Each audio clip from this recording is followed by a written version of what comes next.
Thanks, Nilesh bhai. Hi everyone.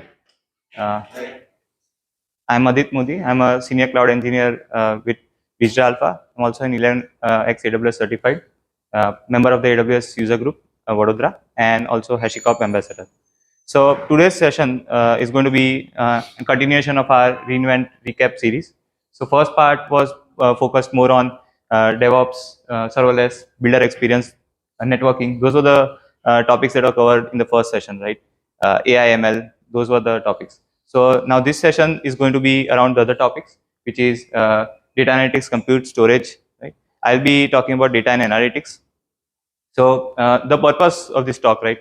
What are we getting out of this talk? So the purpose of the talk is to get a basic understanding of the new services or features that AWS launches in the AWS reInvent conference. And out of that, we can apply those services or features into our daily life and understand how to use our applications or our services better. Okay. We can move on to data analytics. So what is data, right? So in data analytics, what comprises of data and analytics? We know data is the heart of any organization. When we have data, we can get actionable results, insights into our operations. We know what we are building. We know how to get that data into our applications, process it out, and then visualize it into a output that our organizations understand better. Okay, so that is basically data in an organization and how data and analytics helps an organization. Correct. So now consider it from an AWS perspective. What does AWS have in the data and analytics space? So it has a lot of services. Okay, so what does AWS have in the data and analytics space? It has a lot of services. You see the likes of Kinesis, MSK, EMR, then serverless services, a lot of services in the data analytics space, from being big data analytics to processing real-time data, right? There's a lot of AWS services that are making noise in the data analytics space. We'll be talking more about the services or features that are launched in the reInvent recap or maybe the reInvent conference, right? So there will be services which are new to the AWS space. Some of them being clean rooms, then data zone, then Athena, right? Athena has Spark integration along with it. Then there is some updates on Redshift, some updates on Glue. We'll be talking about all of this, right? So let's first begin with data zone. So everyone understands producers and consumers. We know producers and consumers. Okay. So what happens in an organization when you have your data, which you want to manage across multiple people? I want my data engineers to produce data, put it in the organization in a particular format, so my analysts can or my visualization people or business people can actually use that data. So how do I do this kind of work, right? So I have a couple of problems when I try and do this. One problem is I have to basically have a place or an entity or a location where everything can be put together. Governance is a big issue, right? We see a lot of organizations facing the problem of governance. Then we also see data silos becoming a thing, right? So how does data zone help you with all of these problems? So data zone has a very unified approach wherein you have your producers and consumers who are both joined with each other. You break the data silos. So internally what you do is you don't have an organization or an entity looking after your data. So your data engineers or your data engineers are not responsible for maintaining your data pipelines. They push the changes into the entity which is your data zone, and then data zone takes care of helping the business analyst to take that data. So it is a simple collaboration. It is you have okay. So we know these are the things that data zone helps us with, which is producers, consumers, breaking data silos, enhancing data discovery, simplify collaboration, and govern data on its process. So what it essentially does, it gives you a portal where you have producers, consumers, data portal. You can do discovery on that portal. So essentially, when I produce data, I have the data in a portal, and there I can discover the data, get insights from that data. I can use that data to send it to analyst, so he can basically look at the data and derive actionable results from the data.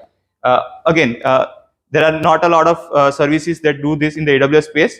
We can either use, earlier what we used to do was use our own ETL pipeline. So we had maybe Glue, maybe EMR, do the processing and then derive the results and store it in QuickSight. QuickSight, everyone heard of QuickSight, right? So we used to do that before, and now if you just want to use this data within the organization, why maintain this whole solution, right? You can just use data zone. It will help you basically put all the producer consumer problems into one space and give you a unified solution. Again, we'll have two things here. Below given is the coming soon preview and the general availability, right? So coming soon means it's not available yet. You cannot explore really. Then there will also be a preview mode, which means that a service is in preview, and then you can sign up to that service, and then you can explore the service. And then the final is GA, which means general availability, which means the service is available to use in any region. There will be region constraints again, right? Okay, so data governance, we know, unlock data across organization with built-in governance. So governance, they help you with the governance also, and also unlocking it organization-wide. Okay, AWS clean rooms, right? This is also a service that was announced in the reInvent. Adam Spelensky, he is also the CEO at AWS, announced this service in the global conference in his talk. So, okay, what does clean room enable you to do? Let's take a high-level overview. We have organizations who want to share data. Let's say there are a couple of organizations who live in AWS. So there's an airline, there is a analytics company. Those are few organizations that are in the AWS space. Now they want to share their data with marketing teams, with other teams, to derive results from that data, but they don't want the sensitive data to be accessed by everyone. So how do AWS help with that? How can I share my data, but also I don't want that data to be accessed, right? It can be shared, you can derive results, but don't want that personal information to be shared with anyone that doesn't have that access. So clean rooms allows you to do that. It can be created within a couple of minutes.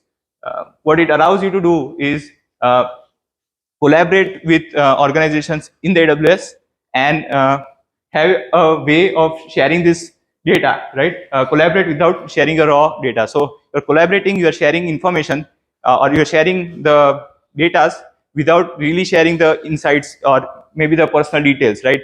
A lot of organizations like we say we have banks, right? So financial institutes is a big thing that they don't want to share their personal information, right? But they also want to generate insights.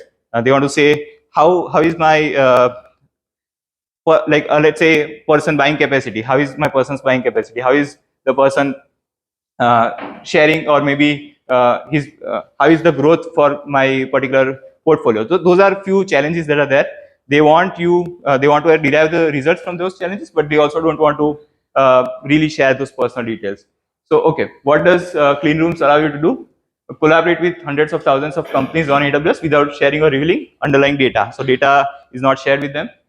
Protect underlying data with a broad set of privacy enhanced control. So they have got this control or features which you have in the clean rooms, which enable you to secure your data to the actual point-by-point control, right? Use flexible, easy to configure analysis tool to tailor queries to your. So this also is very helpful. So let's also say when you want to do the analysis, you want a query-based analysis. You want to analyze the data in a way that it is easier for you to basically get insights, right? But how do clean rooms enable you to do this? Clean rooms has this query-based feature also, which you can use to get the results into it, right? Okay, so this is all about clean rooms. It's again in preview. So these services that AWS is launching, they are custom made for a few use cases. So first one we saw data zone. It was made for a particular use case, right? Clean rooms also we saw it's made for a use case. You don't want to share that raw data. So that's the use case you have to remember. For in each service, you have to remember a use case it is made for. And then if it applies to what you are doing in your application, you can probably use this service. OpenSearch. Any of you heard about OpenSearch? We might all have heard about the Elasticsearch, right? Elasticsearch is a pretty common name. It's an open source service or a tool that is used. Now, there are some licensing problems that AWS has to face, due to which it launched or forked OpenSearch. Now, OpenSearch allows you to do processing on real-time data, and maybe just getting the fraud detection, those kind of niche problems or observability problems. Those are where OpenSearch really shines, right? Now, with OpenSearch serverless, what you're doing is you're monitoring analysis of business data, but it is easier to do analysis and monitoring of data when you don't have to really look at or manage the open source clusters, right? So there are a couple of cases where uh, OpenSearch serverless is very good, right? So let's take an example. I have OpenSearch clusters, and I don't want to under provision or over provision them. So I have, let's say, I have to do under provisioning and over provisioning. Some days my provisioners are under provision, some days they are over provision. So there has to be some person who manages these things for me and who has that knowledge of OpenSearch. Now I don't have that person. How do I use OpenSearch without knowing the technically details of under provisioning, over provisioning for managing my problems or managing my operational or business data, right? Monitoring them, analytic. So how do I do that? So then you can use OpenSearch serverless. So serverless is a managed service again. So it takes care of the overall managing or knowing the integrated details of OpenSearch itself. You just need to spin it up. It will self provision. It will know when to provision when the cluster is running. It has the capacity. It will know when to under provision, over provision. Those kind of details it will know. So automatically provision scales underlying resources to deliver fast data ingestion querying. So data ingestion and querying will be faster with this approach. Now, what they have done with serverless or OpenSearch serverless is they have separated the ingest and the search layers. So ingest component is basically you are ingesting the details or storing these details in OpenSearch, and querying is basically you query these details for your own monitoring metrics, right? Okay, so they've separated these two. Now, for you as a user, there is nothing different, right? You'll have both of these details same. So when I log in and I see OpenSearch serverless, I can just create a cluster and it will monitor or do the metrics for you. But internally, they have a gateway which has separated both ingest and query, which is indexing and search capabilities. So internally, they have done this to make it faster. So serverless, OpenSearch serverless makes it to query or ingest faster. So let's say I have ingest things coming in which are in bulk, but search is not in bulk. So that time they're separated, so that can be scaled up. This cannot be scaled up, and this way it helps to get faster results. Support the same ingest and query API as OpenSearch. So okay, so this means that for you as a user, ingest and query APIs are same, but internally AWS has done this to separate its functionality and give you the faster outputs. So we know now that OpenSearch is where like OpenSearch capabilities and where OpenSearch serverless comes into play, right? And how we can use OpenSearch serverless for when we need to derive actionable results and don't need to know about the integrated details. We can use the serverless service. It's a fully managed service. Okay, so now we'll move on to a couple of services that AWS has been using for a while. So AWS Glue is one of them. Then there is Redshift. Then there is also Athena. So these services are being used from some time. QuickSight is probably another one. In each of them, they have some feature updates. So we just go through each of feature updates. So I have a basic idea of that. This is again going to be a very high level feature review. We are not going to deep dive into each and every topic because the session is limited and we have to jump onto other things also. So Glue, okay, Glue 4.0. So what Glue 4.0 does is it gives you an latest update. So let's look at Python. Which update is going on in Python, right? Which update is going on Spark, right? It has to basically maintain the releases, right? So this way, Glue 4.0 has the access to latest Python and Spark releases, and that can be used when you try and use Glue. Then there is Glue data quality. Okay, So any of you have a reference of data quality? Have you used any data quality tool before? No, DQ, anyone heard of DQ? Okay, fine. So data quality, again, where does data quality fit in? So I have my pipeline, I have an ingestion that I do for my pipeline, I have to process that pipeline. But if I don't do a data quality for that pipeline, then the actionable results that I'm expecting will not be adequate or will not be accurate, because I haven't done the quality for that product. I haven't checked it against some metrics, some things that I do not want in my data. So I have to remove those things. So data quality ensures that your data is in a particular check is there for the data. The data has the required checks and balances in place. So data quality helps you with this. So data quality is a very integral part of any data pipeline. So when you try and think of it, many people use AWS Glue for your ETL workload, so extract, transform, load things. So take an example, you ingest your data into S3, you use Glue to do your extract, transform, and load, and then you put it in maybe S3 or maybe then into QuickSight, right? So this way you have formed an entire data pipeline. But data pipeline has two more aspects that are missing out. One is quality and one is monitoring. Monitoring, again, you can do with CloudWatch. But what about quality? I don't think I've heard data quality being spoken a lot in the AWS space also. So DQ was an open source tool that they were using. So what data quality with Glue, what data quality they provide is DQs, they fork DQ and they're now using DQ in the AWS Glue data quality. Similar to your OpenSearch, how OpenSearch was used from Elasticsearch being forked. Similarly, from DQ being forked, they've used data quality part in the Glue. So we'll not go into the exact details of how it is done, but just remember that data quality has been introduced in Glue, and this there's a feature that you get. So it recommends you things, and then based on that you can get details, right? Okay, AWS Glue for Ray. So Ray is again an open source framework that helps you scale Python workloads. So they have introduced integration with Ray. So now I think we know what Glue has. You can connect with Python, you can connect it with Spark, those kind of things you can connect with. Ray was not available earlier, but now it is available. Again, all of these are in preview, right? So they'll soon be in GA.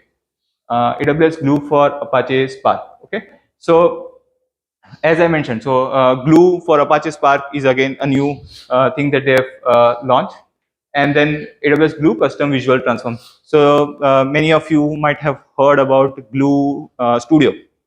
Anyone knows Glue Studio here? Okay, you have used Glue Studio.